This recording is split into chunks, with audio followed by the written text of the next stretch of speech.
What's the meaning of cardboard city?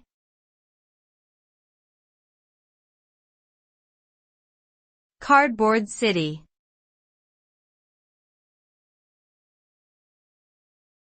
Cardboard city.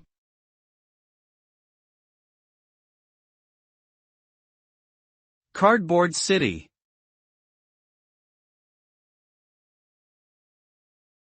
Cardboard city.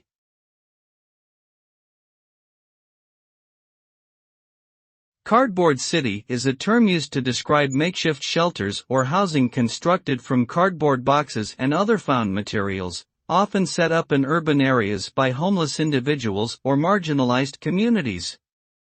These structures are often seen as a sign of poverty, desperation, and social inequality, highlighting the lack of affordable housing and support services available to those in need.